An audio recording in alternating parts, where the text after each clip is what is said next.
E aí pessoal, PV aqui do Jogos Mofados e estou aqui com um convidado especial, o Zé Cauê, de um canal novo que vai estar saindo, o Fala Jaguara, e ele vai falar de PC, jogos antigos de PC, colecionismo de PC, que é uma coisa que é difícil de ver, porque o pessoal normalmente coleciona videogame, no máximo computador 8 bits nos anos 80, e acho que falar um pouquinho mais de PC é bacana, e vai ter um papo de como é que eram os jogos de PC nos anos 80 e começo dos anos 90, e como é que a gente passou por esse processo de, digamos, de aproximar videogame com o PC que a gente tem hoje. Valeu, PV, por ter convidado aqui para o teu mega estúdio de produções, PV. Mega estúdio. Que é isso aí, né? Então, vamos lá. A gente vai conversar de PC anos 80. Então, vamos falar um pouquinho como é que era a cena de computador na época no Brasil, porque depois que o mercado americano de videogame afundou, isso não afetou o mercado brasileiro diretamente, porque o Atari vendeu que nem pão quente, por mais que fosse, digamos, mais de 2 anos depois que o declínio tivesse começado. A gente seguiu uma tendência do mercado americano e europeu de, ao invés de ir para o lado de videogames, a gente foi para o lado de computadores.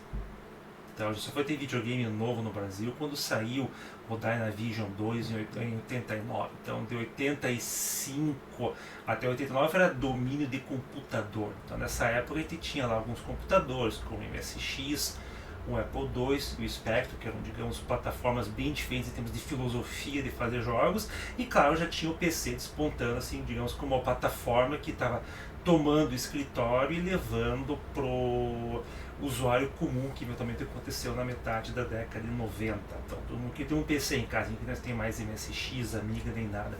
Então, como é que você começou, Cauê, nesse ambiente de PC, e como é que você viu os primeiros jogos, né, para comentar? O PC tinha aquela limitação técnica, né? De você ter gráfico muito lento, né? Você não tinha um hardware específico para você ter... para você passar um scroll rápido na tela, alguma coisa. E eu acho que isso limitava muitos jogos, né, na época. Tinha que ter uma programação muito criativa para tentar passar essa limitação, né? Que foi quando o Wolf 3D apareceu, eu acho que no começo dos anos 90, 91, se não me engano, né, o Wolf 3D. Isso. Ele conseguiu dar um pouco de velocidade aos jogos de PC. Não, e não só isso, você pegar um pouquinho antes, o Commander King também da ID, e ele foi o primeiro jogo de PC com scroll fino. Vertical, né? Ainda Só tinha horizontal, vertical, e na verdade isso surgiu porque eles queriam fazer um clone de Mario. Exatamente. E saiu o Commander King. Então a gente vê assim que tinha fliperama fazendo isso, MSX, Spectre, Apple II, e o PC era meio que fora do páreo, né? Para jogos, sim, os jogos eram muito... Tinha naquela época, um pouco antes, né, o IBM PC Júnior e o Tandy, que foi uma variação do PC, né? Com chip SID ainda. Exatamente, E não sei se a gente dá pra gente incluir eles na categoria PC, porque eles mudaram um pouco, eles não eram 100% compatíveis, né, com o padrão IBM PC. Era o mais próximo que tinha de uma coisa... É como o PC 98 e o PC 88 no Japão. Exatamente, eram plataformas com processador Intel, tudo, mas o PC 98 e o PC 88 era Z80 no começo, era 8 bits, mas eram processadores, arquiteturas próximas do PC, com certeza. Não eram compatíveis, né? Não eram máquinas exatamente a mesma. E eu acho que o PC veio aí de software, principalmente, né, com essa programação um pouco mais criativa, para eles conseguirem fazer esse scroll e começou a trazer os jogos para o PC, né?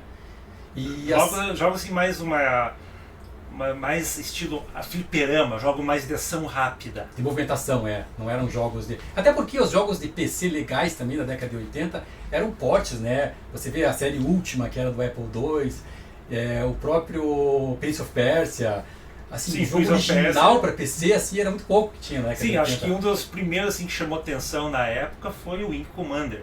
Sim. Você pode pensar, tipo, o Wing Commander, ele foi o motivo pelo qual o X-Wing atrasou por anos.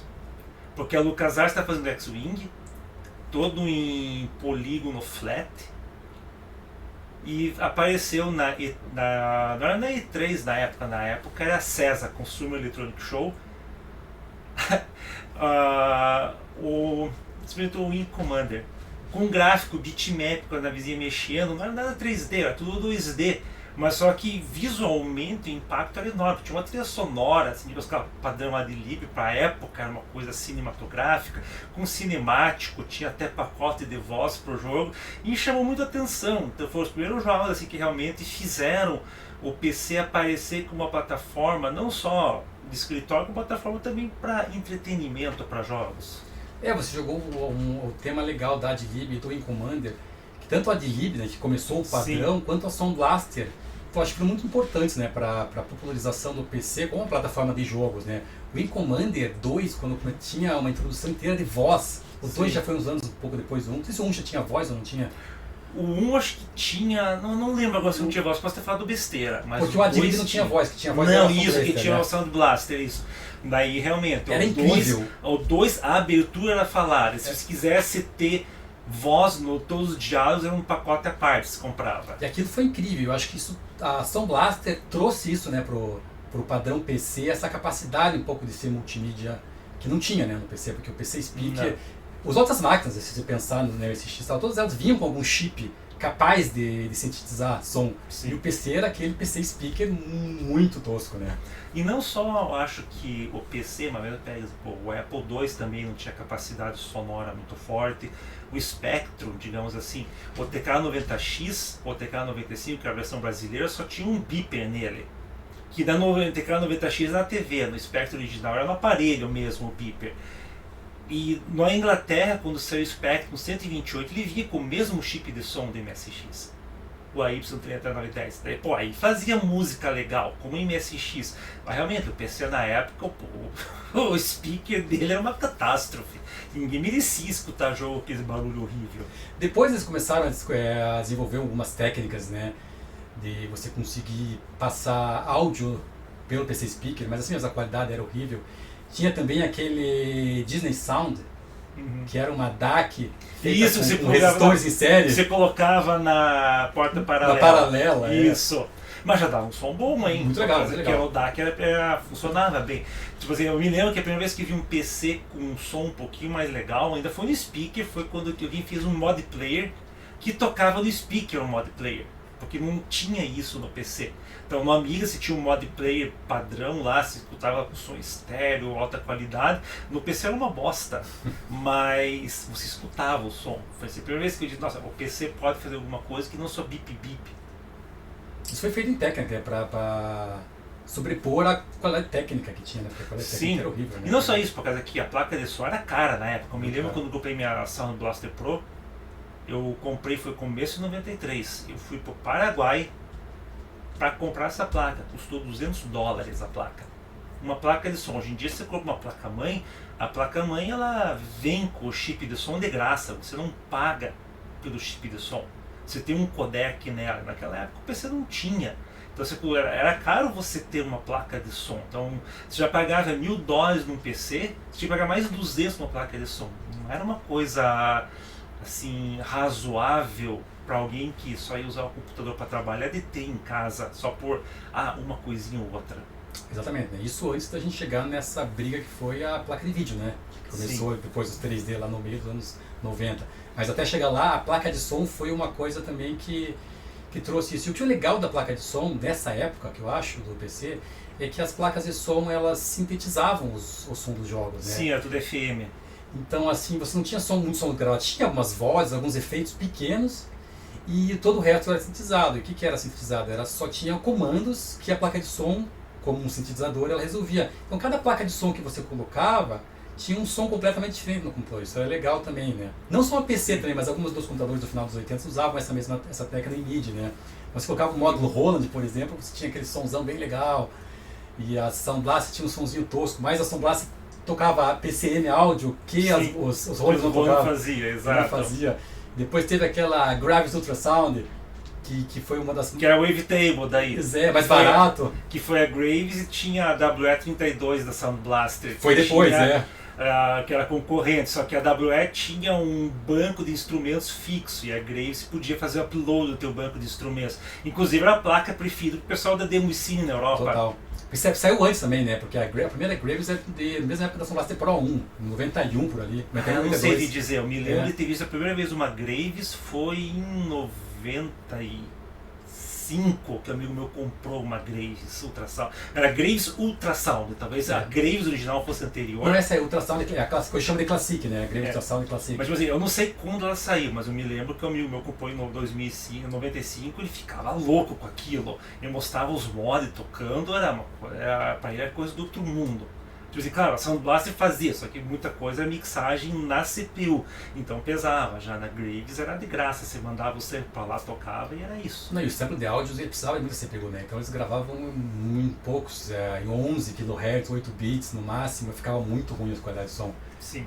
E o da Ultrasound não, e era mais barato que os módulos da Roland, né? Porque os módulos da Roland eram muito caros, né? Os módulos da Roland sempre foram caros, caríssimos, porque basicamente é um teclado. Exatamente. Então, digamos assim, quando você comprava um módulo MIDI da Roland, você estava comprando o coração do teclado sem o teclado para você tocar. E eu acho que depois dessa começaram a popularizar o som do PC, e eu acho que foi quando começaram a migrar um pouco mais pessoas verem que, e também, né, a programação mais criativa, principalmente da ID Software, né, que com o Queen e depois com o Wolf 3D, acho que dá para dizer que um marco disso assim, eu diria que foi com o Doom. O Doom, com certeza.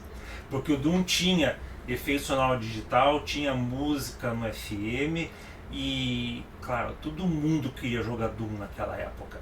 Então... E as pessoas percebiam como o computador era lento na época, né? Porque até então, existia um 386, era um computador de 32 bits, era um super CPU.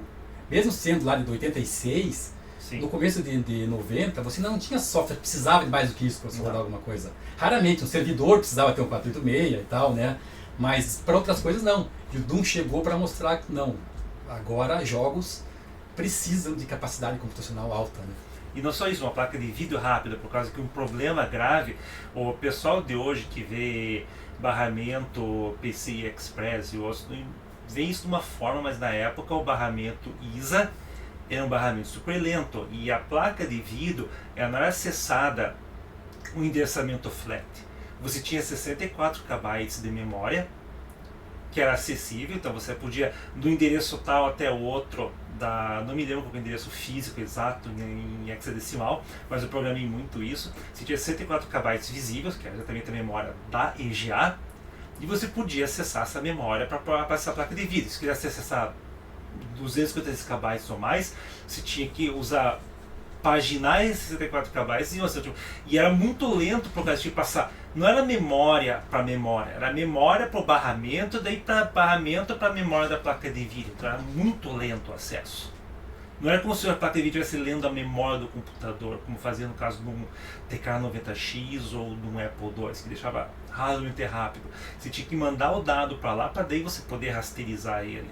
Então foi também um momento que passou para ter a ideia de que sim, você precisa de placa de vídeo melhor para poder fazer jogo no PC do que você tinha naquele momento, porque mesmo que o padrão VGA fosse adequado para aplicação de escritório, ele não era adequado para jogos, que daí até aquele momento no metade dos anos 90 que se falou. Como começaram a guerra do 3D, né? Mas antes disso o Doom, que ainda era tudo renderizado por software, né? E precisava ter a placa de vídeo para poder passar a quantidade de frames suficiente, né? Exato. Mesmo que ela não tivesse um processamento 3D na placa, ela precisava ter essa resposta de memória, do frame buffer rápido. Sim. Senão não tinha como você mandar 30 frames por segundo, por exemplo, para vídeo. Não né? mandava 30 frames por segundo. É difícil. Era 15. É difícil. Hoje em dia o pessoal fala, não, meu jogo não tá rodando a 120 FPS. Eu falo, você tá maluco, né? Eu jogava de 1 a 15 FPS, achava o máximo. Os primeiros 486, quando começaram a VESA Local Bus, né, que eles começaram a ter o uso do 32 bits inteiro. Era barramento AGP também. Não, a AGP foi feito depois. Depois foi com o Pentium, né? É. O VESA Local Bus era aquela placa bem grandona. Sim. Que ela tinha um pedaço que era parecido com o ISA e outro pedaço que era parecido com o PCI. E era uma placa complicada. Eu não cheguei a ver essa placa. Eu só tive placa ISA e passei para AGP depois. Teve o PCI entre elas, né? O PCI normal também. Não, o PCI foi depois. Não, o PCI Express foi depois. Não, o PCI foi depois. Você deve ter primeiro o AGP, eu acho que o meu primeiro 486 era AGP. Aí o meu Pentium, talvez o Pentium não fosse PCI, mas quando eu peguei um Celeron 300, ele já era PCI, com certeza. Então a AGP veio entre o ISA e o PCI. Isso é certo. Não, a AGP veio depois, pô. Não, a GP foi essa, 486 DX2 que eu tinha a GP. Você está confundindo a GP com VLB. VLB chamava. Não sei, era a GP que a gente chamava. Ah, porque o AGP ele... Que era Accelerated Graphics Port. Sim, tinha, mas o AGP ele já era aquelas placas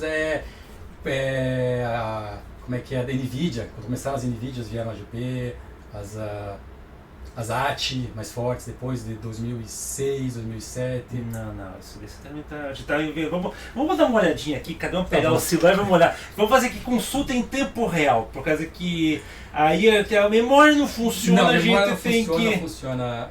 AGP Graphics Card. Ó, apareceu ali para direito aqui. Tá...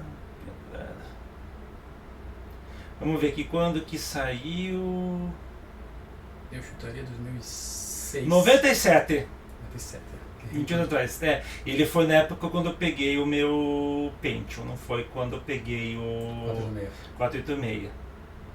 Então talvez eu tenha tido a outra placa. O VLB, acho que confundiu o VLB com a AGP, porque eram 3 siglazinhas. Pode ser. Mas depois do AGP que veio o PCI. O PCI Express. Mais rápido. Mas as AGPs eram rápidas já. Já eram rápidas, nossa. Eram bem rápidas. Tanto que as Voodoos, as primeiras Voodoos, elas tinham tanto AGP quanto PCI. Mas isso, as Voodoo que você está falando, são as Voodoo que já eram tudo em uma, a partir da Voodoo 2. Porque a Voodoo 1 é uma placa separada. Exato. Você tinha um superimposer na placa, que você passava um cabinho VGA na tua placa VGA normal para placa da Voodoo, que era uma 3DFX, e daí você saía 3DFX para o monitor. E daí você podia ter uma ou outra. Ela era só questão de 3D, né? Você tinha que ter uma 3D para poder sair o vídeo, certo? Exato. Isso é verdade. E daí quando saiu a Voodoo 2 e as Riva TNT e a TNT 2, aí que era uma placa toda integrada. Dizem que a GeForce 256 foi a primeira GPU foi lançada, mas isso é um termo muito...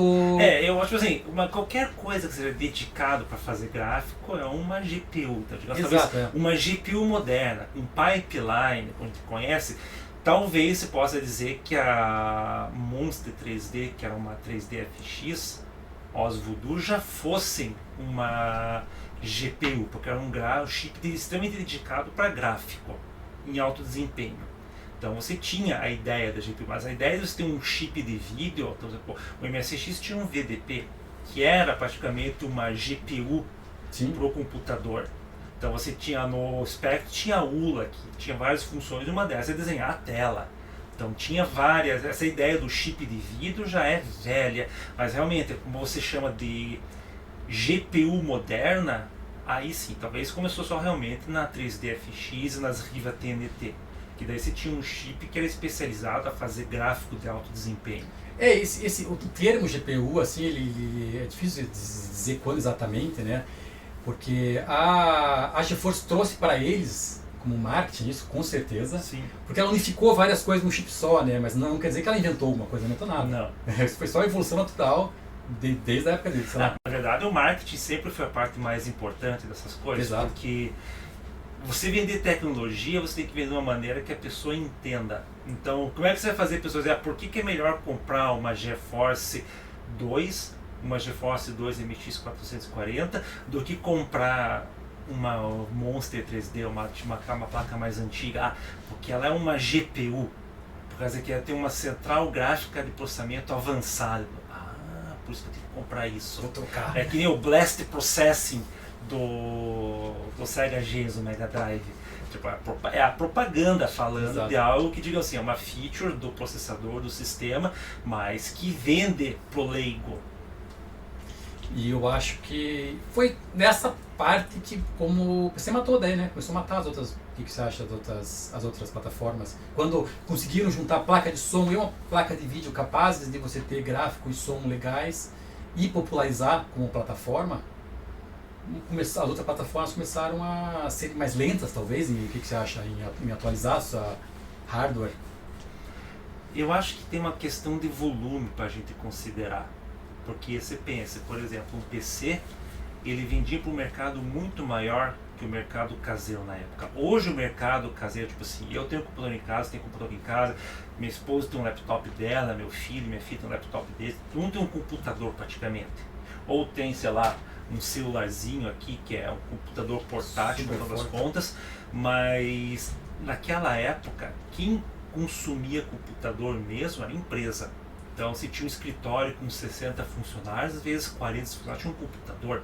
Então, num prédio de uma empresa tinha 40 computadores, se você vê na vizinhança ali, talvez tivesse 30 em pessoas, digamos assim, que não fossem profissionais da época. Então, você tinha muito mais PC vendendo das empresas. E as empresas, digamos assim, em casa você tinha o quê? Você tinha, no caso na Europa, tinha o Atari ST, tinha o Amiga, tinha o Commodore 64, o Spectrum. No Brasil tinha o MSX, o Apple II, o Spectrum, depois veio o Amiga também. Era fragmentado, você tinha muito usuário concorrendo com tinha muita marca concorrendo para poucos usuários. E o PC dominava o mercado de computadores nas empresas. Então, a partir do momento que o PC começou a baixar o preço por causa do volume de venda, e as empresas como a Commodore, com a Amiga, ou mesmo a ASCII com o MSX, ou até mesmo, se para pensar, a NEC com o PC-98 no Japão, que era bem popular, você começou a perder a vantagem competitiva, porque no começo um computador com MSX era um computador que custava, sei lá, 400, 500 dólares, um PC custava 13 mil dólares. Então você tinha um atrativo para a pessoa de casa comprar aquele computador. A partir do momento que para o MSX uma Amiga fica melhor, começou a atingir o patamar dos 1.000, 1.500 dólares, não caso, você vai, o cara fala, PV, mas o Amiga se comprava por 500, o Amiga 1200, tá? O Amiga 1200, $500, você tinha que botar um HD, você tinha que colocar um monitor, daí aí a conta começava a subir, aí você chegava perto de um PC. E daí, a partir do momento que o PC começou a baixar mais o preço, de você ter características, e além de ter aplicativos melhores, aí ter mais capacidade, mais multimídia, aí sim, enterrou todas as plataformas. Então você não tinha como competir mais no mercado com o PC. Então, tanto que hoje, fala PC, mas é Apple, hoje em dia, os Mac, é tudo PC. Você vai usar videogame hoje, é tudo um PC dentro, exceto o Switch, que é um chip Snapdragon que roda Android. Claro, não roda Android no Switch, mas é o mesmo usado para celular. Então você tem, digamos, plataformas que são as, digamos, dominantes, e você tem ramificações, né? Mas na época lá, digamos, o PC realmente ele entrou nessa época que no metade dos anos 90 a coisa simplesmente virou, você falou, pro lado de as pessoas começarem a prestar atenção não só na parte da aplicação, mas como usar em casa para se divertir também.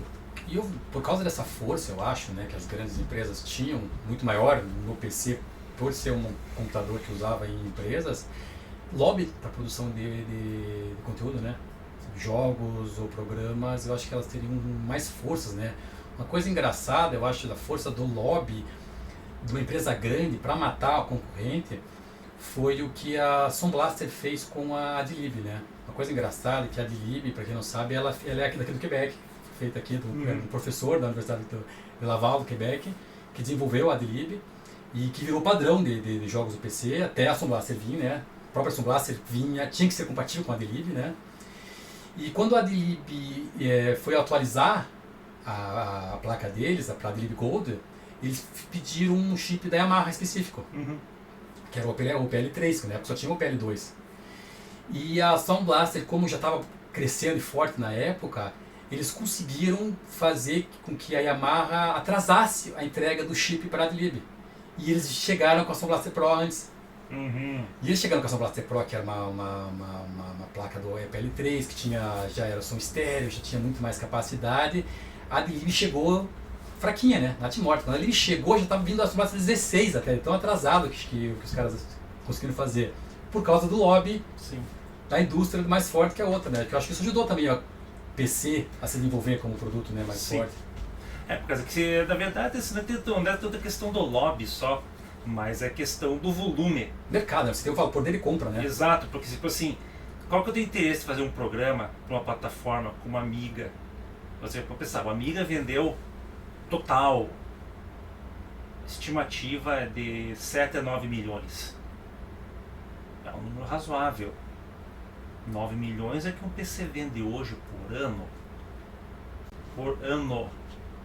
A Amiga vendeu 9 milhões de 85 até 95, quando a Commodore faliu. Então você para e pensa.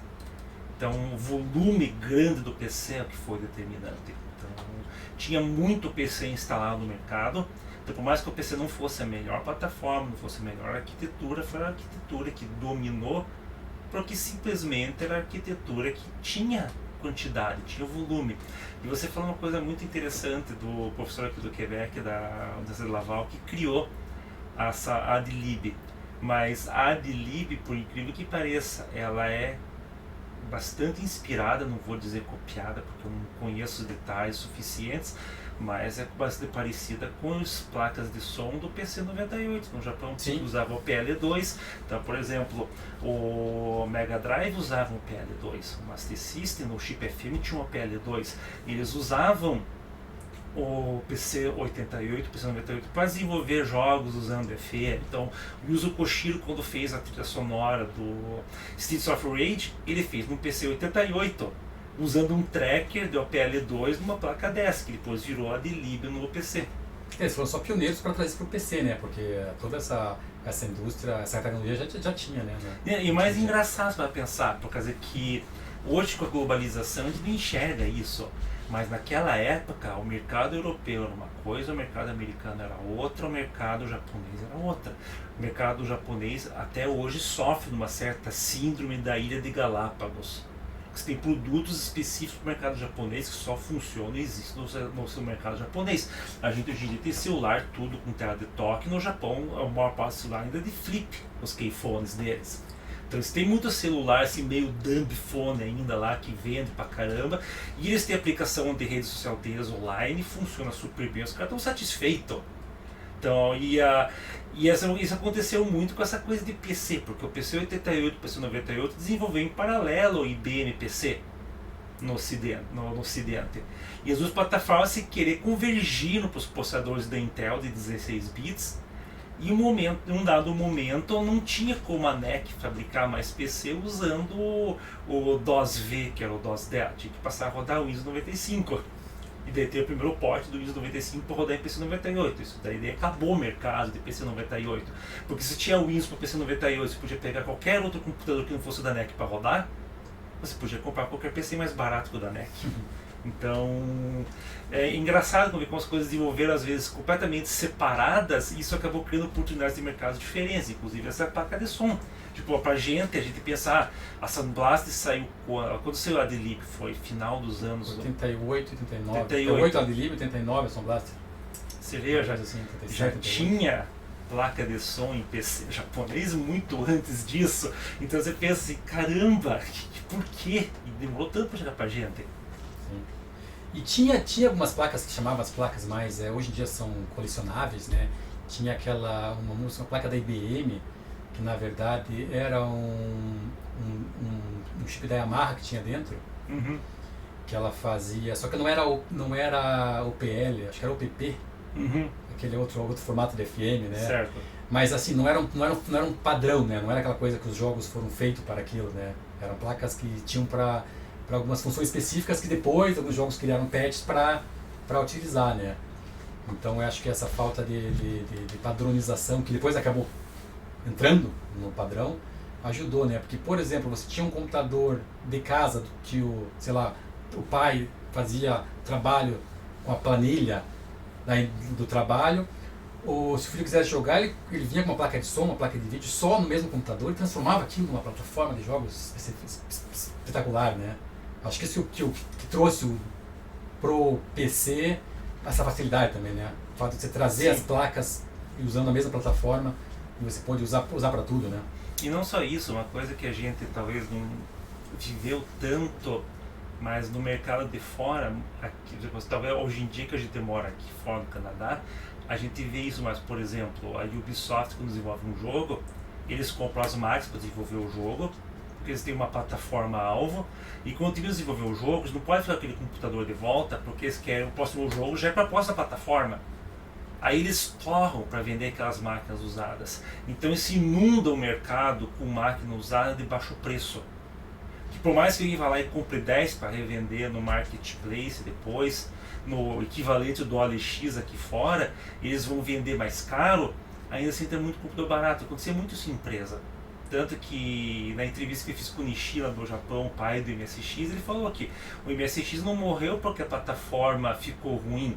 Ele morreu porque não conseguia mais competir com o PC, e o PC que competiu com o MSX não foi o PC vendido novo na loja, foi o PC vendido usado.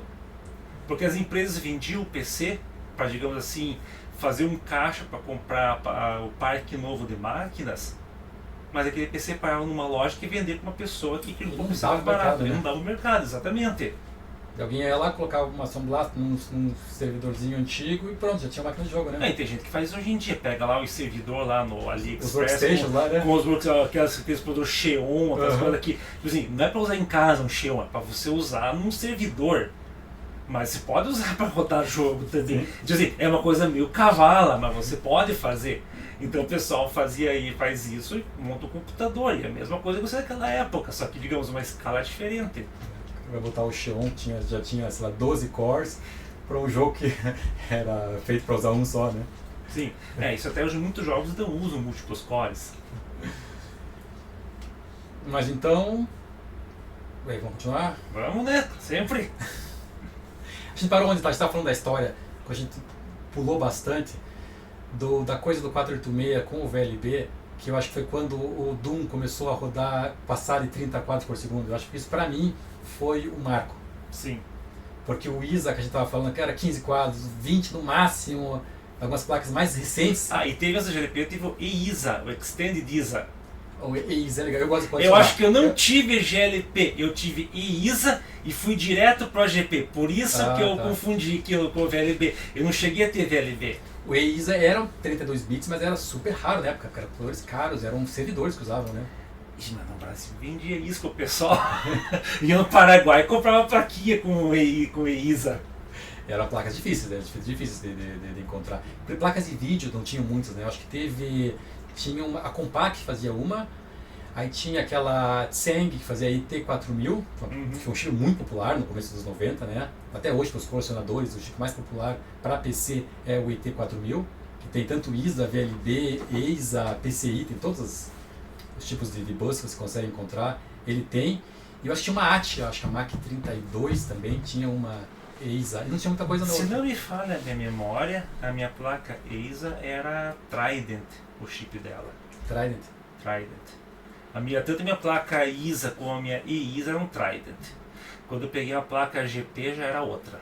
Daí as chips já eram as 3D, né? As Trident eram campeãs de compatibilidade na coisa dos 90, né? Isso. Como não precisava de aceleração gráfica em hardware 3D, a Trident ela tinha um frame buffer muito bom, muito rápido.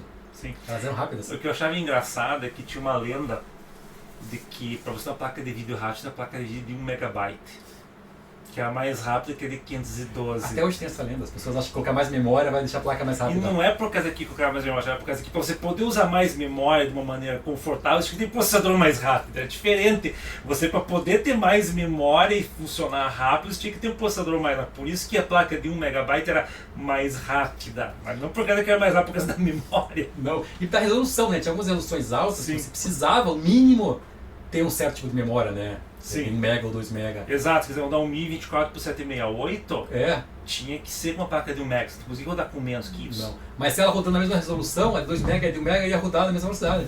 Exato. Mas a questão é que, como passou da coisa aqui, a primeira VGA era 256 KB. De quando começou a sair as placas EVGA, lá, que é o padrão VESA, que daí era aceleradoras gráficas, 512 e 1 MB, que eram padrões, digamos assim, cada fabricante tinha o seu padrão, uma bosta aquilo. Aí o troço tinha que ter processador mais rápido, por causa que a pessoa não queria ver, por causa que a imagem tem 4 vezes a resolução, ela vai rodar 4 vezes, ela quer ver rodando na mesma velocidade que a resolução mais baixa. Exato. E um marketing muito forte, né? Eu lembro que a minha primeira placa Super VGA na época, ela vinha com aceleradora gráfica para o Windows. Aí eu falo, aceleradora gráfica, né? Então vai deixar meus jogos mais rápidos, né? Alguma coisa assim. Não, aplicação, janela. Exatamente. O Windows 3.1 e 3.11 na época era tão rudimentar que para você mexer as janelas, elas se movimentavam de forma lenta, né? E com a placa aceleradora gráfica, você conseguia mexer de forma mais fluida as janelas dentro do Windows. É, por causa que a VGA não tinha um blitter. A VGA você tinha que por software controlar o desenho. Então se tiver uma janela que mexesse um pedaço da tela, tinha que no teu programa você apagar o espaço anterior da janela e redesenhar a janela no outro lugar. Ou ser um pouco entendido, redesenhar a janela no novo lugar e consertar o desenho em volta. Mas era o software que fazia isso, não era a placa de vídeo, era isso que as placas faziam já. E eu acho que isso foi legal, assim, mas assim, era uma coisa inútil, né? Pra quem achava que você... Quer dizer, pra quem fosse trabalhar no Windows fosse bom, né? Mas como a gente queria jogar, não fazia diferença nenhuma. Ou as placas de CAD também, tinha umas placas com processadores bem avançados para a época, mas eram para processamento específico, né? Você tinha que ter um software era o acelerador matemático, assistia muito. Que na verdade hoje em dia todo processador vem com o acelerador matemático, porque ele faz cálculo em ponto flutuante. E no ponto flutuante até o 386 ele era separado, né? Separado. Então você fazia só cálculo ponto fixo no processador, é ponto flutuante, de botar um coprocessador. Aí ficava muito mais rápido. Falava, nossa, que legal. Mas era por causa que no processador não fazia aquilo. A partir do 486 para frente, virou festa da floresta. Todo mundo fazia cálculo ponto flutuante de graça. E as pessoas achavam que colocando um coprocessador deixava a máquina mais rápida, né? Não, você deixava para cálculo ponto flutuante. Então, talvez ajudasse o Excel dela, mas não fosse ajudar para rodar jogo. Parece que tem algum, bem poucos jogos. Tem o Falcon, não sei, o Falcon 3.0, eu acho, jogo para PC, que ele usa do coprocessador, e o SimCity 1 ele usa também. É interessante, mas assim, foram um pouco específicos. Sei lá, se contar. Na verdade, a pessoa não fazia por causa que cálculo, digamos assim, ponto flutuante, ele é impreciso. Você tem muito erro introduzido no cálculo. Então, a maior parte dos cálculos você não fez tudo com um ponto fixo. Se usava um número inteiro, por exemplo, você quer fazer. Recomeça a representar o número 0.1 digamos assim, inteiro. Se multiplica por 100, o 0.1 vira 10. Aí você pode pegar esse número, você trabalha com ele, e quando você vai dividir no final, se divide por 100, aí você tem um número de uns pontos flutuantes de volta. Então você podia fazer uns enjambres para resolver isso daí só com o número inteiro, daí ficava rápido. Mas tinha uma vantagem, você garantir que o resultado seja sempre o mesmo. Quando você começou a fazer jogo em ponto flutuante, por exemplo, Age of Empires. O Age of Empires 2 tem um caso interessante, porque você começava a usar ponto flutuante no número. Aí quando eu jogava em rede dos máquinas diferentes, um processador AMD, um processador Intel, você dava drift no jogo de um pro outro. Aí dava bug. Por quê? Porque um computador estava rodando com um processador ponto flutuante, outro estava com o outro, e dava diferença no cálculo. Aí os jogos, uma hora, desculpa, eles não estão jogando o mesmo jogo, mas... E bugava isso? Bugava, exato. E fez, como é que pode isso? Por isso os caras hoje em dia têm que fazer um monte de coisa para no ponto flutuante para garantir que vai dar a mesma coisa sempre. Não sei por que eles usavam. No jogo do Falcon, eu acho que era algum cálculo, porque era um simulador de voo, né? Mas no SimCity, será que era para randomizar alguma coisa? Que seria que eles usaram? Talvez por causa de probabilidade. Tá. Por causa que o SimCity é muita coisa aleatória. Então, ele usou muita coisa de teoria de fila ou de simulação estocástica, que daí para você fazer a conta do jeito certo, você tem que fazer em ponto flutuante. Você não pode simular ela com um ponto fixo ou de maneira razoável. Então você usar o ponto flutuante ajuda, então por isso que ele usou o ponto flutuante. Isso foi uma mudança grande, né, do 386 para o 486 para a computação gráfica de jogos, né. Porque se pensar no 386 em si, ele é uma plataforma 32 bits, teoricamente ele é uma plataforma muito forte, né, porque você tem processadores de 16 bits, de 8 bits que tinham capacidade gráfica, tendo um processador específico à parte, né, que o PC não tinha. Mas quando o 486 veio, deu essa diferença com o Doom, né? Daí as pessoas viram que tinham que ter um 486 para rodar o Doom. O Doom roda um 386, porque tecnicamente ele precisa ter um CPU de 32 bits no mínimo, só que na praticamente não, né? Você tinha que diminuir a tela no meio, assim, ficar pequenininho, para poder jogar, porque é muito lento. Ou diminuir a qualidade do render, um dos dois. Os dois juntos, né? Dependendo do que você fez. Faz o 386 X20. Você tem que fazer os dois juntos, né? Para poder jogar. E o 486... lá a partir do DX266, que virou padrão na época, né? Assim, eu tive um desses também. Que era a máquina super top, e você perceber a primeira vez, eu acho que na história, de uma coisa muito forte, um jogo forte, você perceber que o teu computador não roda um jogo, né? Você precisa ter uma máquina que foi lançada recentemente, né? Porque o Doom é de 93, o DX266 de 92, uma coisa muito recente para a época, era caro. Sim. Em 93, para você ter um DX266, era muito caro. Tanto que em 93 também saíram os Pentiums, né, 60 os primeiros, no Socket 4, e de tão caro que eram os Pentiums, eles continuaram com os 46, né? Sim, fizeram o muito DX400, depois a AMD veio com os 586, na verdade, era só uns 486 mais turbinados, de tão caro que eram os Pentium nessa época, né? Para poder rodar isso, né? E não só isso, o Pentium, por ele ter um nome, ele foi o primeiro processador de Intel patenteado. Então a AMD e a Cyrix podiam copiar o processador. Por isso que daí, a partir daquele momento você começou a ter a linha de processador da AMD, que na época eles tinham lá, como é que era o processador deles, putz, esqueci o nome. K5, K6? Não, a K5, K6, isso. É. Depois veio os Athlon. Os Athlon, né? E daí a Intel seguiu com os Pentium. Então tinha uma compatibilidade entre eles, mas digamos assim, a parte principal para acelerar era diferente entre eles. E foi nessa época que morreu a Cyrix e com várias outras fábricas de clone, porque eles não tinham como competir mais nem com a Intel, com o monopólio do Pentium, porque tipo assim, cara, patente em 25 anos expira, mas daqui a 25 anos ninguém vai estar usando mais Pentium. Estação retrô, daí. É, exatamente. Então, cara, botou pra fora muita gente no mercado. A AMD foi o único que sobreviveu naquela época. A AMD foi guerreira, né, com o 3D Now deles, porque a Pentium começou com o MMX, né, de instruções multimídia na época. Que era a instrução multiplicação vetorial. E daí a AMD já veio com o 3D Now deles, né, também para... Que é uma extensão do MMX. E são compatíveis, né, em certo ponto, mas não 100%. Alguns jogos funcionavam melhor em uma do que no outro, né. Por causa aqui era a maneira que ele implementava. Então sempre tinha essa pequena diferença. E eu acho que nessa época da década de 90 foi a época que mais rápido os computadores começaram a evoluir e ficarem obsoletos, não. Porque hoje em dia, se você tem um computador de 10 anos atrás, você consegue jogar um jogo atual. Naquela época, 2, 3 anos faz muita diferença, né? Mas acho que isso daí é em geral para qualquer computador da época. Porque você pense, vamos pegar um pouquinho fora, pegar fliperama. Porque fliperama é uma coisa que a placa era feita para cada máquina, para cada jogo. Ou para cada, digamos assim, grupo de jogos, que você tinha uma placa comum. A cada ano, ou cada 2, lançavam placas muito melhores. Então você pense, acho que foi em 88, saiu a System 16 da Sega. Em 89 saiu a placa da Konami GX, que era a placa do Tartaruga Ninja. Você já vê a diferença de uma placa para outra. Você vê o Altered Beast e vê o Tartaruga Ninja. É completamente diferente o patamar de computação. Depois a SEGA veio com o System 16B, que daí veio a Golden Axe e SWAT dos jogos mais parrudos para jogar. Koto, que tem rotação de tela. Afterburner era qual? Afterburner era 268.020 rodando. Afterburner, a Galaxy Force, a Space Harrier e a OutRun era uma linha de placas da SEGA chamada de Super Scaler, que era para fazer zoom. Então eles tinham um processador 68000 mais um chip de vídeo especial para o zoom deles. Tanto que eram jogos que na época eram difíceis de você fazer em videogame, computador, porque o hardware deles era muito forte. Era difícil, era fliperama, jogar aquilo era uma coisa espetacular. Sim. Aquela máquina do Afterburner inteira, aquela que...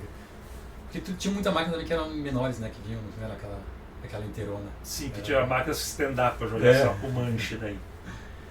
E muito rápido, né? Muito rápido, exato. Então evoluiu muito a coisa, então semicondutor mudou, velocidade de processador e aliás isso foi uma coisa que também colaborou para essas plataformas como MSX, Amiga e outros morrerem. Então você veja, o Amiga saiu em 85, só no final de 92 que saiu uma Amiga melhor, com a Amiga 1200, porque o Amiga 600 ainda era meio Amiga 500, um pouquinho melhor, mas era o mesmo chip de vídeo, mesmo processador, mesmo som, tudo. Do Amiga 1200 veio com mais memória, veio com um processador melhor, que é um 68020 já, vinha com um chip de vídeo melhor, mas você veja, levou 7 anos para sair uma plataforma melhor. Dos anos 68.000 ficou em várias plataformas. Exato. Né? E isso é uma coisa que o x86 foi fazendo uma evolução mais rápida, porque foi 286, 386, 486, Pentium MMX, Pentium 2, Pentium 3, Pentium 4. Então ele sempre tem uma evolução mais rápida. Em um momento, claro, as plataformas deixaram de fazer sentido também por causa disso, porque, por exemplo, o Amiga, quando evoluiu, ele evoluiu muito tarde e evoluiu muito pouco. Porque naquela época eles estavam, digamos assim, fazendo um gráfico padrão VGA no Amiga, em finalzinho. Isso foi dezembro de 92 que saiu o Amiga ainda, o 1200. Não foi começo do 92, final. Então foi no final de 92 que saiu e fazia gráfico VGA. Mas tudo bem, o PC fazia gráfico VGA já uns 4 anos antes. E podia fazer gráfico 640 por 480 progressivo, legal, o PC fazia isso 3 anos antes. Então eles tinham que estar fazendo muito mais do que o PC fazia para justificar lançar um computador novo. Morreu na praia. Mesma coisa com o MSX, o Turbo R. Ele é um computador pseudo 16 bits, porque o processador dentro é 16 bits, mas tudo em volta é um computador 8 bits compatível com o MSX, como sempre. O processador de vídeo dele é mesmo o do MSX2+, de 89, que já era um processador que era defasado para a época. E o som mesmo, lá um som de FM básico, ok, tinha um PCM de 8 kHz, pode fazer até 11 se não me engano, mas era isso, era um computador que estava atrasado em relação ao resto do mercado. Então quando saiu o Turbo R em 91 e saiu o Turbo R foi em 90, eu acho, em 91 o Turbo R, o GT da Panasonic. Ele já era um computador que estava atrasado, já tinha coisa melhor no PC 98, já tinha coisa para você trabalhar. E a única coisa que tinha um pouquinho melhor era jogo, mas mesmo assim já não estava aquela vantagem toda. Então acho que isso daí também, essa evolução, os computadores, digamos, domésticos evoluíram menos rápido que o computador de escritório. Isso ajudou também a fazer com que o PC dominasse o mercado, porque não tinha mais como competir. E tinha uma coisa também no desenvolvimento de jogos, você acha que teve um pouco de guerra comercial entre os Estados Unidos e o Japão nessa época, do próprio incentivo porque todos os jogos legais eram japoneses na década de 80, né? Praticamente. Eu não acho que tinha uma questão de incentivo. Você para pra pensar bem. Quem que eram as empresas japonesas fazendo jogo para videogame e computador? Você pega Konami, Capcom, você tinha a Tecmo, você tinha a Sega, você tinha a Koei, tinha uma empresa de computador que era a Compay, mas também tinha jogo para arcade em parceria com a Sega. As empresas que estavam fazendo jogo para computador e videogame no Japão eram as empresas que faziam jogo para fliperama. As empresas dos Estados Unidos, depois da Atari, elas entraram em decadência. Tipo assim, até quando saiu Space Invaders no fliperama, que é um jogo japonês, a Atari, as empresas americanas, a Midway e outras, meio que dominavam o fliperama nos Estados Unidos. Mas aí as empresas japonesas entraram e tomaram o lugar dessas empresas. No começo, a Atari, a Midway distribuíam jogos japoneses e com o tempo as próprias empresas japonesas começaram a distribuir seus próprios jogos. Então, não foi bem um monopólio, mas foram as empresas que melhor entenderam o que o mercado queria de jogo naquele contexto.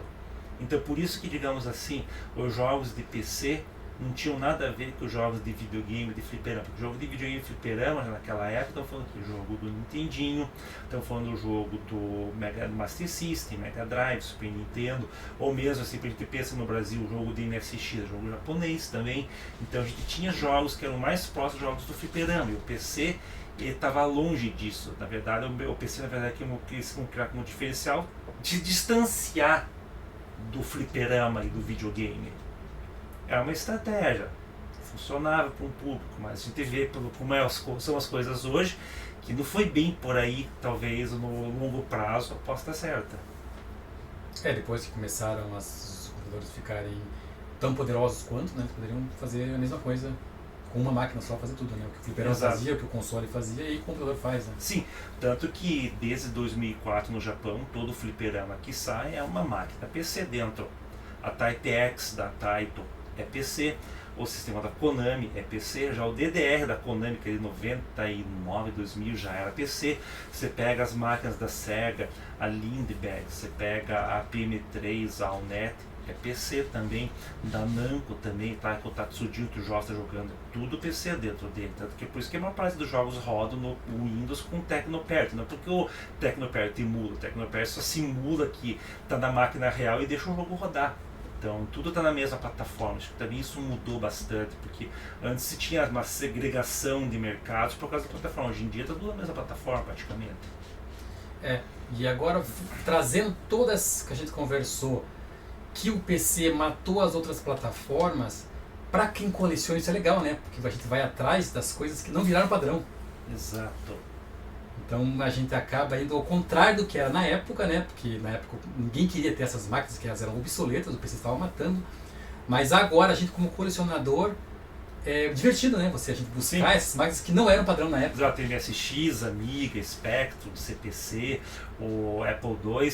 E é interessante porque acho que você é um cara que, até tem mais gente aí de você, que coleciona uma coisa que pouca gente coleciona, que é PC.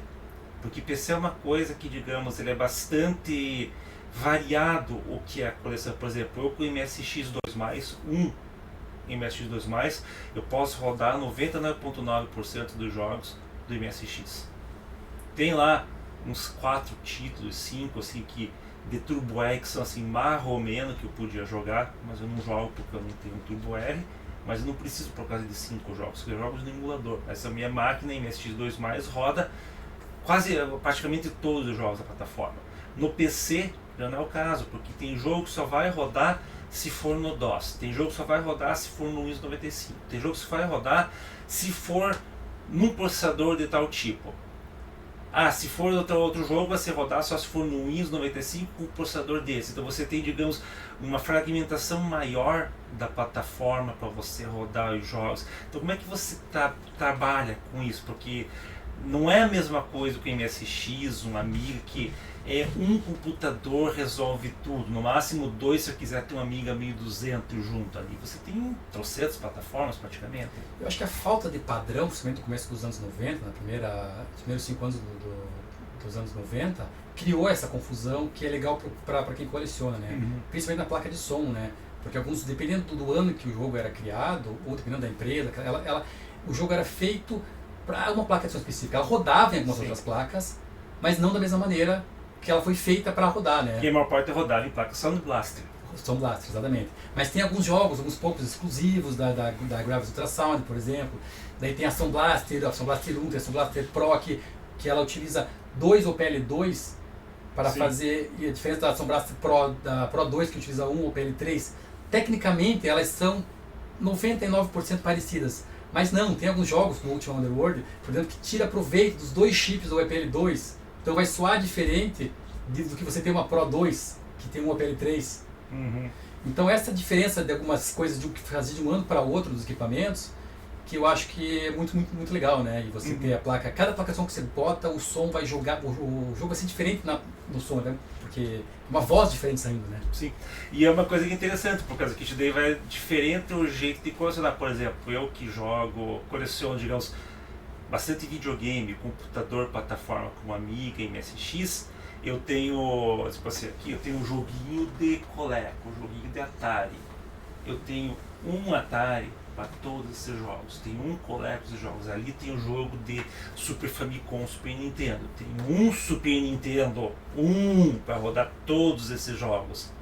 Mas agora PC eu não consigo fazer isso. É mais difícil. As pessoas tentam fazer, até entram em grupos assim, e quer o PC para rodar tudo. Não tem. Você quer qual período que você quer jogar exatamente, que tipo de jogo você quer jogar. Né? Você começa a entrar no começo do 3D, aí tem as 3DFX, as Voodoos. Precisa ter uma Voodoo para rodar, dependendo do que você quer jogar, sim, dependendo não. No final dos 90, as TNT2 começaram a bater nas Voodoos já. Sim, que era tudo OpenGL daí. Exatamente. Já. OpenGL de verdade, não aquela OpenGL capada da Voodoo. Exato, os jogos de glide da Voodoo sim eram muito bons, né? Mas começaram as da placa de energia ser mais rápidas e o glide começou a morrer. E o OpenGL começou a bater na glide. E alguns puristas diziam, não, mas as placas da 3DFX tem um DAC melhor de qualidade, daí começaram a ser coisas subjetivas, né? Sim. Mas ela foi morrendo, daí a NVIDIA virou padrão, mais rápida. A AT também, ao mesmo tempo, conseguiu brigar com a NVIDIA para ter placas super fortes na época e matar a 3DFX. Então era cada ano que saía, era uma briga. Tanto que a TI depois a AMD comprou a AMD ela. comprou, ainda mantém, né, o mercado de placa de som um pouquinho equilibrado por causa disso, né? Porque senão a NVIDIA já domina, né? Mas não dominaria muito mais se não fosse a AMD com as placas da AT, que eram canadenses também, né? As AT. Sim. E uma coisa curiosa você falou, que acho que se a gente pegar jogo do PC mais velho, da época era tudo DOS mesmo, a de lib, talvez saindo do DOS de Pro, você consegue rodar usando o DOSBox. Mas quando você começa a entrar já na época do Windows 95, o Windows XP, aí que a coisa era uma bagunça, por causa que daí o modelo de memória é diferente. Você não, exemplo, hoje se pegar um Windows 11, um Windows 10, você tem jogo do Windows XP que você não vai rodar, por causa do Windows XP salvava no diretório que instalava na aplicação. E no Windows 11, Windows 7 para frente, tem que instalar no diretório do usuário. Então não vai, exemplo, eu jogava Doom 3 no Windows XP, e eu me lembro que quando eu fui instalar aí no Windows 7, o jogo deu pau. E por quê? Por causa que o save game ficava no diretório de instalação, não no diretório do usuário. Claro, deve ter patch para resolver isso, eu nunca fui atrás. Mas tinha essa diferença, né?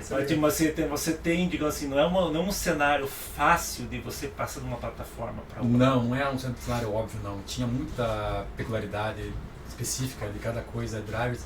Coisa engraçada, quando começou o 3D, acho que foi ali em 95, 96 mais ou menos, com aceleração gráfica por hardware, não tinha um padrão, não tinha OpenGL, não tinha nada, não tinha Glide, não tinha nada. Então cada placa que era lançada tinha o seu próprio API para fazer. E elas lançavam os jogos com essa API, como Tomb Raider, eles lançaram com várias, tinha aquele Daytona também, que tinha um... Então você tinha que comprar uma placa de vídeo, ela vinha com a API, com o drive específico para rodar aquele jogo, para poder ter aceleração 3D. Então assim, era muito interessante isso, porque mudava, não era nem um ano, de meses para o outro fabricante vinha com uma placa, tinha aquela Rendition VLT, que era muito rápido também, ao mesmo tempo. Até que chegou a 3DFX com a Voodoo e falou, não, essa aqui vamos fazer um padrão, porque era realmente muito mais rápido que as outras. Mas ficou assim, mais ou menos um ano e pouco, sem padrão nenhum. Era Velho Oeste, era Velho Oeste 3D. Era o Velho Oeste, exatamente. E o que mas foi a mesma coisa com placa de som. A placa de som nominal, o que aconteceu é que uma empresa fez uma placa que virou padrão. E a mesma coisa com a placa de 3D.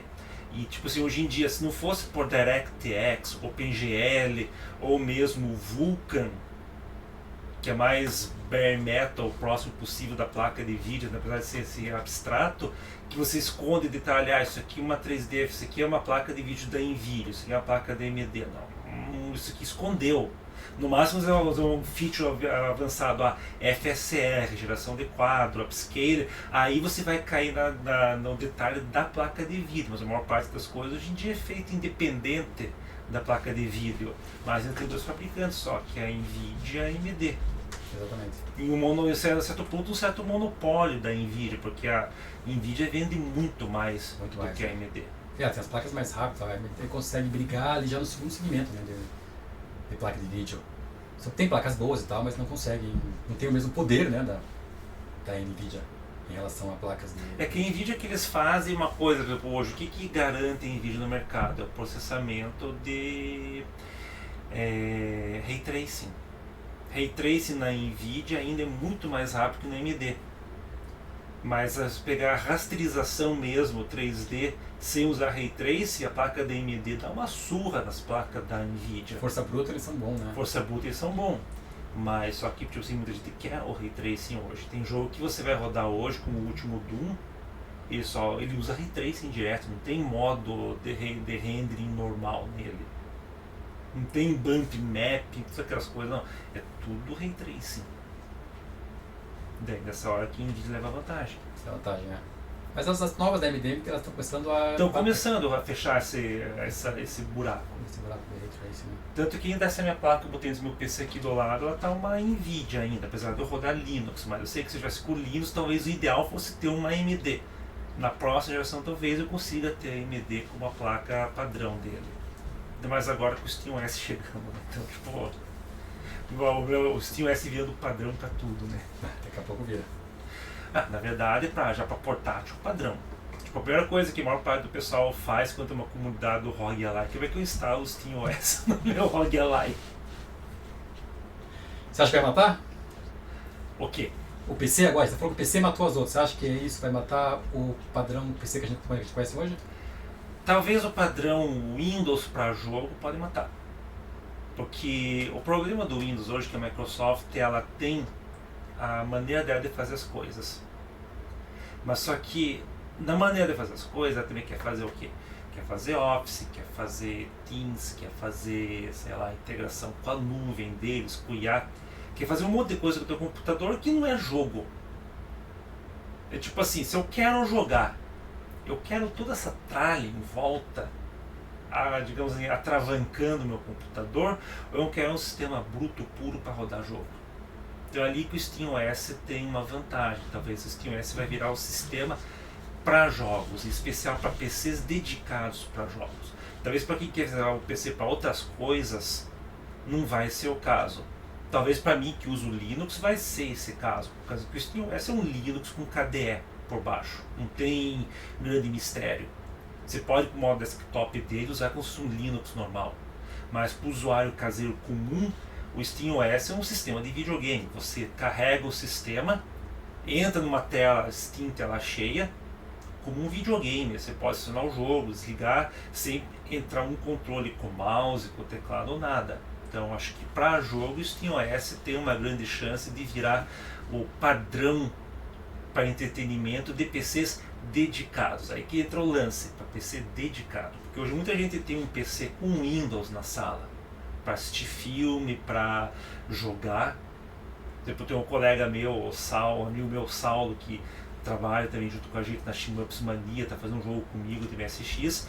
Ele usa um PC para jogar na sala, ele roda Windows. Talvez daqui a alguns anos vai estar rodando SteamOS ao invés de Windows. E é isso que o SteamOS vai fazer. Ele vai, digamos, tomar, digamos assim, o mercado de jogos. Na verdade, ele não vai acabar com o Windows. O que ele vai acabar, talvez, provavelmente, é com o Xbox. Porque o Xbox é para a Microsoft que agora convergir de vez com o Windows. Só que ele está levando para o mercado as pessoas que já têm um PC em casa, já tem Windows, uma parte. Uma parte não é que nem eu que usa Linux e diz eu quero a distância do Windows. Uma parte tem um Windows e vai jogar no Windows. Eu vou botar o Game Pass lá, pode pôr Steam, pode pôr tudo. Mas para quem vai colocar um PC na sala, ou que vai ter um PC portátil, que quer simplicidade, que não quer se preocupar com drive e outras coisas, o SteamOS vai ser a solução e perfeita para eles. Você acha que as outras produtoras não da Valve elas vão integrar esse ecossistema? Aí que é um problema, por causa que o SteamOS ele é o ecossistema da Valve. Então o SteamOS só tem chance de dar certo por causa que é a Valve fazendo. Não é a Epic, não é a EA. Porque a Valve tem os jogos da EA, tem os jogos da Microsoft dentro dela, tem os jogos da Sony. Então ela tem muita oferta de produto. Então, digamos assim, é um certo monopólio. Digamos assim, a gente leva sorte de que a Valve é a empresa que ela é, porque é uma empresa pró-consumidor. Então, a Valve, mesmo com a venda de jogos dela, tudo, é uma empresa que tem um lucro de 5 bilhões de dólares por ano. É um lucro assim, você dizer, uau, 5 bilhões é dinheiro. Mas se você para pensar em termos de volume de dinheiro que movimenta uma Microsoft, uma Apple, uma Nvidia, 5 bilhões não é nada. Mas eles conseguiram montar um mercado que, por causa que eles fazem um serviço bom para o consumidor vai para eles, não vai para a loja da Microsoft. Então isso que talvez seja a grande diferença para o Steam pegar, por causa que eles têm uma atitude pró-consumidor. Se um dia o Gabe morrer, entra outra pessoa lá, vai dizer, não, vamos capitalizar essa coisa agora. Aí vai virar outra Microsoft e ferrou. Aí vai pro buraco. Mas como está agora, então a gente pode estar começando a ver essa coisa, né, que a gente viu o Windows se formar com um padrão ali do Windows 95 e agora talvez o Windows 11 seja o último que a gente tenha visto. O Windows 11 para computação geral vai estar lá ainda. Não, digo para jogos. Para jogos. Talvez seja um declínio. Olha, ele vai estar lá. Você que usa o Linux, muita gente ainda não usa Linux para jogo porque acha que não roda. Diga um pouco da tua experiência do Linux para jogar jogo atual, jogo novo, pesado. Cara, o único jogo que, digamos assim, eu vejo diferença do Windows pro Linux para rodar é o Cyberpunk 2077. Por causa que nas RTX 40 ele não roda tão bem no Linux quanto no Windows, mas é culpa da Nvidia, não do Linux, na verdade. Porque o meu laptop, que tem uma RTX 3050, ele roda super bem em Full HD, não tem problema nenhum. Roda mesmo, praticamente o mesmo frame rate em Windows Linux. Aqui com a 4070 ele dá uma diferença grande. Mas por quê? Por causa do driver da Nvidia, que não é bom. Tanto que eu estava te falando com você outra hora, eu tive que fazer no jogo um patch manual para voltar para a lib da versão anterior para o jogo rodar suave, porque ele rodava travancando, quer dizer, ele rodava suave e voltava um quadro para trás no FSR, que ele fazia geração de quadros e dava errado, então ficava como se estivesse indo para frente e para trás. Gente, é horrível isso, não tem como jogar. Eu rodava ele sem o Ray Tracing, ele rodava suave, perfeito, mesmo que do Windows, certinho, não tem diferença nenhuma, é quadro a quadro. Roda, sei lá, 170 quadros por segundo no Windows, 4K roda 170 quadros por segundo no Linux. Mas com o Ray Tracing no Windows 120 aqui eu consegui chegar a 90, depois que eu fiz essa troca do driver. Mas é mais culpa do driver do que do sistema operacional. Então talvez se um drive melhor, tipo AMD, não vai ter problema, mas a maior parte dos jogos que você joga, eu jogo tudo no Linux, não tem problema algum. Então o Windows já não é uma plataforma necessária mais, né? Não, a questão é que as pessoas ainda têm uma dependência com o Windows, por causa que é mais fácil, o vizinho usa, o primo usa, então você para procurar informação, tipo assim, para quem você vai procurar informação com os seus amigos? Tirando eu, o que você conhece que usa Linux em casa? Para jogo, conheço gente que usa Linux porque é programador, para outras coisas, mas não para rodar jogo atual. Acho que só você que eu conheço que usa. Exato, então, porque para quem você vai pedir ajuda na hora que você for falar do problema que você tem no Linux? Você não tem pessoa, então você tem que ser um cara mais desenrolado, você tem que pegar, eu vou começar a procurar no Google, vou entrar no Reddit, ver o que outras pessoas que passaram por isso fazem, porque eu não conheço ninguém que usa Linux para rodar jogo. Mas eu sei que tem trocentas pessoas que usam Linux que estão discutindo isso online. Eu vou procurar isso. Mas só que isso é uma coisa que eu faço. Tipo assim, mas eu não sou o usuário médio normal. Primeiro que eu já uso Linux para tudo. Então eu sei que vou ter que pegar e vou ter que procurar um pouco mais. É isso que a pessoa normal não está pronta para usar ainda. Por causa que, tipo assim, uma coisa que o Windows fez de bom, que eu não vou negar, é que ele deixou fácil para a pessoa usar. E é nisso que o SteamOS vai fazer para tornar o PC num videogame. E é isso que o pessoal tem medo de usar no Linux, né? Se dá uma zica, diz que você tem que saber fazer o Java para arrumar, realmente, né? Olha, não é tanto assim, mas é mais difícil que no Windows por causa que o Windows todo mundo sabe, conhece. Então você vai achar algo mais fácil alguém te responder o problema. Mas tipo assim, quando foi o dia que eu decidi não usar mais o Windows? Quando eu estava fazendo o update do sistema. O sistema estava fazendo update. Deu bootou normal e não carregava mais o sistema operacional. Dava um erro. Um update oficial da Microsoft. Não foi vírus, não foi pau. O sistema parou de funcionar. E daí fiquei procurando o que eu podia resolver. Não tinha que reinstalar o sistema. Puta merda, não aguento mais instalar o Windows, porque o Windows é uma coisa que você reinstala uma vez por ano. É necessário. Então, hoje em dia está um pouquinho melhor, mas naquela época, uma vez por tinha que reinstalar. Eu falei, tinha acabado de reinstalar o Windows, tem que instalar de volta. Já usava Linux, assim, dual boot para fazer trabalho, coisa que fazia muita coisa científica. O Linux tinha lá o LaTeX, que era muito bom, mas daí eu sempre usava o Windows para outras coisas. Daí eu disse, não, chega. Eu fui pro Linux e foi isso aqui, foi 2009.